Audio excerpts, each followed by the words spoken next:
34년 전인 1987년 오늘 대한민국, 아니 전 세계를 충격에 빠뜨린 사건이 발생했습니다. 승객과 승무원 115명을 태운 칼 858기가 미얀마 안다만 상공에서 사라졌습니다. 칼 858기 추락 장면은 이렇게 컴퓨터 그래픽으로 재현했는데요. 2020년 1월이었죠. 대구문화방송 특별수색단이 미얀마 안다만 바다 밑에서 칼 858기로 추정되는 잔해를 찾았기 때문에 이런 근거 있는 예측이 가능했습니다. 칼 858기 추정 동체 중 날개와 붙어 있는 바로 이 부분. 여객기 엔진이 선명하게 확인되는데요. 1000m 상공에서 추락한 여객기는 이렇게 비교적 온전한 형태로 남아 있습니다. 항공기 전문가들은 동체 착륙을 하지 않으면 이런 모습은 불가능하다고 봤습니다. 실종 32년 만에 칼 858 추정 동체가 발견되자 유족들은 기쁨을 감추지 못했습니다. 이후 2년이 흘렀습니다. 하지만 유해를 찾기는커녕 이 추정 동체가 칼 858기인지조차 확인하지 못하고 있습니다. 34주기 추모제 소식과 정부 수색은 어떻게 되어가는지 신병철 기자가 취재했습니다. 올해도 어김없이 그날이 찾아왔습니다.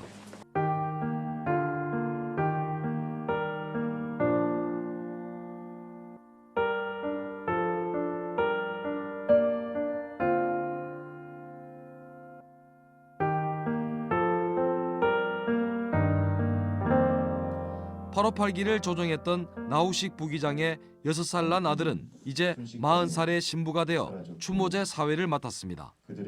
오랜 세월이 흐른 만큼 많은 유족들이 사랑하는 가족들의 유해도 찾지 못한 채 한많은 생을 마감했습니다. 이번 34주기 추모제는 더욱 안타깝습니다. 지난해 1월 대구 MBC 특별수색단이 미얀마 안다만 해저에서 칼 858기 추정 동체를 찾아 희망에 가득 찼지만 정부 수색과 같은 후속 조치가 진척이 없어 이제는 실망으로 바뀌었습니다. 어느 순간 웃으며 나타날 것 같기에 어디선가 문을 열고 들어올 것만 같아서 오늘도 그대들은 가슴에 품고 피눈물을 흘립니다. 유족들은 지금까지 알려진 이 사건의 내용에 대해서도 여전히 의혹을 가지고 있고 진실 규명을 요구하고 있습니다. 세월이 흐르면서 사건의 진실을 규명할 수 있는 증거와 기회도 하나둘 없어지고 있습니다. 모든 의혹의 중심인 당시 군사정권의 수장인 전두환이 얼마 전 사망하는 등 핵심 관계자들이 고령으로 죽음을 앞두고 있습니다. 지금도 저희 유족의 입을 막으려고 합니다. 그들은 짜여진 각본대로 칼 858기 사건을 철저히 이용했고 만들어진 테러범 김현희로 정권을 유지했습니다. 2020년 1월 대구 MBC의 보도로 진상규명과 동체 수색에 대한 여론이 높아졌지만 정치적으로 민감한 사안이라 정부의 움직임은 굼뜨기만 했습니다.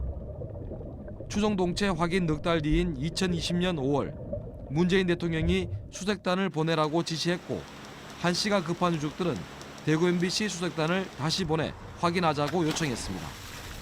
하지만 청와대가 정부 차원의 수색만 고집하며 이 제안을 거절했습니다.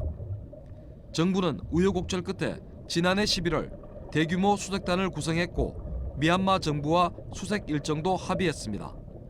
하지만 어처구니 없게도 20억 원이 넘는 수색 예산을 마련하지 않아 다시 한 해를 넘기게 됐습니다. 올해 2월 현지에 수색단을 보내기로 결정했지만 미얀마에서 군사 쿠데타가 발생하면서 모든 계획이 수포로 돌아갔습니다. 일단 미얀마의 그 바닷속에 있는 유해하 기체 뭐 이런 걸 찾아오면은 뭐 진실이 밝혀질 거라고 생각하고 있습니다. 정부는 미얀마 군사 정권과 다시 수색을 위한 협상을 진행하고 있지만 좀처럼 돌파구를 찾지 못하고 있습니다. 문재인 정부가 남은 시간은 이제 넉 달. 머나먼 안다만 바닷속에 가족을 묻은 유족들의 피 맺힌 애원에도 불구하고 칼 858기 수색은 다음 정권으로 넘어갈 가능성이 커지고 있습니다. MBC 뉴스 신병철입니다.